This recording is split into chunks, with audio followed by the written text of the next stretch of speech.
Morning. Bonjour. In her book on Canadian literature, Dans son livre sur la littérature canadienne en 1972 qui s'appelait Survie, Margaret Atwood a parlé de la littérature canadienne comme étant une carte. Nous savons tous ce que signifie une carte pour se diriger.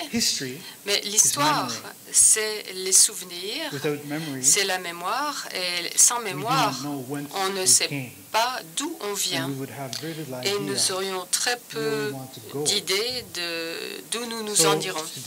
Alors aujourd'hui, j'aimerais vous parler de deux points particuliers. D'abord, la première idée, c'est la commémoration. Et la deuxième idée, c'est la confédération. C'est bien d'être jeune. Je me rappelle de 1967 avec beaucoup de lucidité. Cette année du centenaire fantastique, c'était la première fois que j'allais à Montréal. Et plusieurs milliers d'autres Canadiens ont fait la même chose que moi. On visitait Montréal pour la première fois. Mais il y avait d'autres célébrations et commémorations à Bozeman, au Manitoba. Les gens de la ville ont eu un grand feu de joie et ont brûlé les toilettes extérieures. En janvier 67, ils ont célébré le centenaire de cette manière-là et ils ont donné naissance à un système d'égout dans la ville aussi. Alors, à Chatham aussi, ils ont refait la bataille de la Tamise, une bataille qui s'est déroulée en 1813. Et c'était une bataille contre les Britanniques et Tecumseh. Il est mort lors de cette bataille. Et Henry Proctor, son ami britannique, est allé jusqu'à Toronto. Je me suis touché le front de l'index. Quelle drôle d'idée de reconstruire une bataille qui était la perte, la défaite la plus humiliante de la guerre de 1812. And the good people of Chatham are now going to reenact that battle again vont refaire cette bataille en octobre de cette année afin de célébrer le 200e anniversaire de cette bataille. Vous savez, la commémoration, c'est une tâche difficile. Se souvenir, c'est difficile quelquefois. Et ça nous mène dans une voie un peu inhabituelle. La plus récente controverse, je ne sais pas si vous vous en souvenez, c'était en 2009, quand au Québec, il y a eu un projet pour refaire la bataille des Plaines d'Abraham, en l'honneur du 250e anniversaire de la victoire des Britanniques et de la défaite des Français. Beaucoup de Québécois ont été très mécontents de ne pas voir cette bataille refaite. Et ils ont lu le texte, ce qui avait été écrit, les poèmes qui avaient été composés, le manifeste qui avait été déclaré pendant la nuit et pendant la journée. Ils avaient appelé ça le moule à parole. Alors, ces commémorations, vous savez, ne sont pas toujours faciles à faire. C'est donc très important que nous faisions bien les choses quand nous allons commémorer la Confédération. Il y avait beaucoup d'histoires avant le 1er juillet 1867.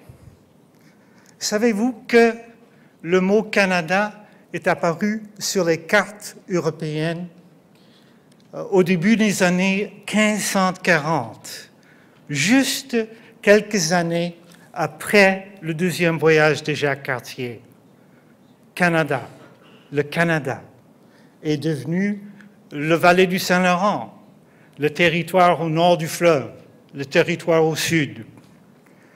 Et les gens qui y habitaient s'appelaient Canadiens.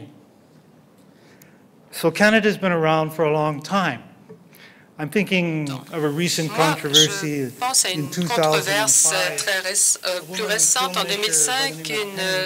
Penny Wheelwright, qui produit des films, voulait faire un film sur ses ancêtres, son ancêtre Esther Wheelwright. Et Esther Wheelwright était une femme extraordinaire qui avait eu une carrière extraordinaire. Elle était née à Wills, au Massachusetts, qui est le Maine maintenant, en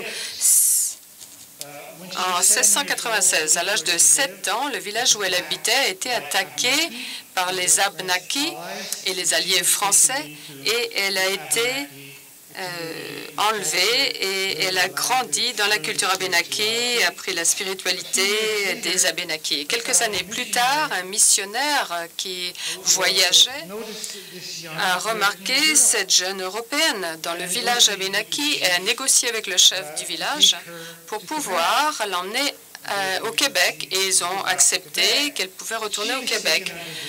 Elle a été prise sous l'aile du gouverneur Vaudreuil, et Vaudreuil voulait la ramener dans sa famille au Massachusetts.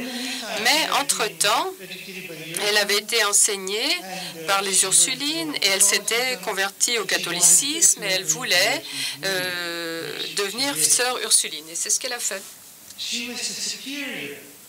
Elle était la mère supérieure des Ursulines, cet ordre religieux au Québec, au moment de la bataille des Plaines d'Abraham.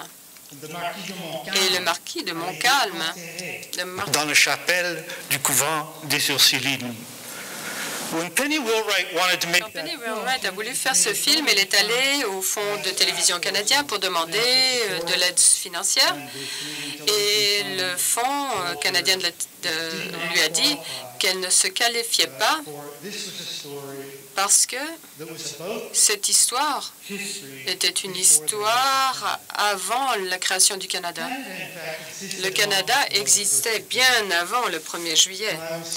Quand j'étais jeune, je me souviens que quand on était élève, on disait que le Canada était très généreux, on pouvait voyager. Comment on appelle ça, en attente, là, payer moitié prix. Alors, à la fin de l'été, quand j'ai fini de travailler avant de retourner à l'école, eh bien, j'ai choisi un endroit où je voulais aller. Une fois, j'ai voulu aller à Saint-Jean-Terre-Neuve, au Nouveau-Brunswick, pardon, et j'étais jamais allée là. Alors, on allait dans le haut de la ville ou dans le bas de la ville à l'époque, et je me rappelle me marcher traverser King Square. Les loyalistes ont été enterrés là. Est-ce que ça fait partie de l'histoire du Canada? À l'histoire du Canada? Dans la rue de l'hôpital à Paris, devant l'hôpital Pitié-Salpêtrière, il y a une plaque commémorative qui signale la présence des filles du roi. Les filles du roi, des fois connues comme les mères du Canada, qui sont parties il y a 350 ans pour venir se marier avec les hommes au Canada. Les filles du roi n'appartiennent-elles pas à l'histoire du Canada? So, what about Confederation? La Confédération, Confederation, you know, eh bien, la Confédération, vous savez, si vous lisez les histoires à ce sujet-là, c'est le chemin de fer. En 1850, il y avait 150 km. En 1860, 3200 km de chemin de fer. C'était la première révolution du transport au Canada. Et à ce moment-là, le chemin de fer, et il y avait beaucoup de concurrence et beaucoup de compagnies étaient sur le bord de la faillite. Alors on a dit à l'époque qu'il fallait construire des lignes de chemin de fer plus longues. Et les gens qui étaient à la conférence de 1864 à Québec étaient les pères de la Confédération et les gens, Sir Georges-Étienne Cartier, le père de la Confédération, et le solliciteur de Grand Trunk, la compagnie de chemin de fer. Les États-Unis, eux, avaient des problèmes avec l'Angleterre. Il y avait eu des bateaux canadiens qui avaient été construits au Canada et le sénateur Charles Sumner a dit que ces bateaux-là avaient prolongé la guerre civile au Canada, aux États-Unis. Et il a dit qu'il fallait des dédommagements de la part des Britanniques pour cette violation. Et il fallait obtenir le Canada en échange. Alors, il y avait beaucoup de craintes envers les États-Unis. Louis Riel aussi était au courant des problèmes qu'il y avait. Il y avait une indifférence impérialiste ou la bénévolence britannique aussi. Mais la raison pour laquelle la Confédération a été réalisée, c'est parce que le système politique s'était brisé. Je ne sais pas si vous vous rappelez le début de l'Union en 1851 au Canada. C'était un projet politique pour assimiler le Canada français. 20 ans plus tard, les Québécois étaient toujours là. Et pourquoi? C'est parce qu'il y avait des gens de l'autre côté de cette barrière linguistique, Robert Baldwin en particulier, John A. Macdonald, George Brown, qui se sont rendus compte que le pays ne pouvait pas fonctionner avec cet antagonisme. Maintenant, je vais faire un retour en arrière et vous reparler de Chatham et de vous parler d'une expérience personnelle. Mes parents étaient membres de l'église de Saint-Joseph à Chatham. On allait à l'église et à la messe là-bas. Et dans les années 60, il y avait une jeune femme rousse très grande qui est venue dans notre communauté et elle venait de Belfast. Et elle était catholique. Elle s'appelait Una Dorial. Et elle est venue, bien sûr, à la paroisse, à rencontrer les gens sur place. Tout le monde voulait l'inviter à prendre le thé. Et moi, j'étais très jeune à l'époque et je me souviens très bien du genre de conversation qu'elle avait avec les gens un dimanche après-midi, avec mes parents en particulier. On buvait du thé tous ensemble. Et elle a dit à mon père, Ray, à Chatham, les catholiques et les protestants jouent aux cartes ensemble. Les catholiques et les protestants font affaire ensemble. Ils s'aident les uns les autres. Je n'arrive pas à le croire, a-t-elle dit. Et mon père a dit d'une manière un peu calviniste, oui, Una, c'est ce qu'ils font. Et moi, je me souviens très bien d'avoir regardé dans les yeux d'Una Doyle et d'avoir vu une joie, une pure joie. Le Canada l'avait libérée des troubles et de la violence et de la division qu'elle avait connue au début des troubles en Irlande. Et moi, je vous parle maintenant de la Confédération. D'Arcy McGee, qui est le père de la Confédération, qui a payé de sa vie, qui est mort pour la Confédération. Lui, il voulait voir le rêve de la Confédération se réaliser. Lui, il voulait que ce rêve d'union de toutes ces différences se fasse. À cette époque-là, où il y avait des catholiques, des protestants, des britanniques, des francophones, des différentes régions. Et D'Arcy McGee a dit beaucoup de choses fantastiques et très belles concernant la Confédération.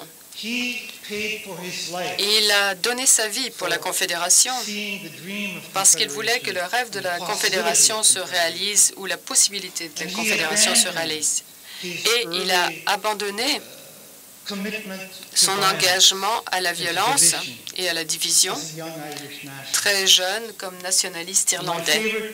Et ma citation préférée de sa part, de D'Arcy McGee, est la suivante. Est-ce que ce mot Canada a 3 voyelles?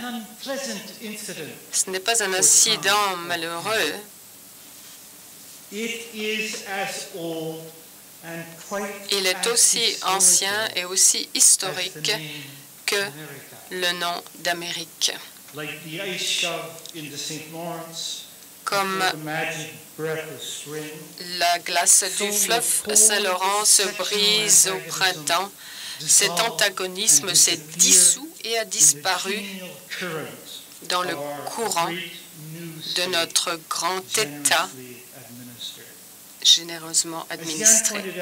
Alors, comme je l'ai dit, tout le monde n'avait pas ce rêve à l'époque, et d'une certaine manière, ce rêve ne s'est pas vraiment réalisé. Mais les réalisations du passé, de la Confédération, là, ça, c'est le défi de l'avenir.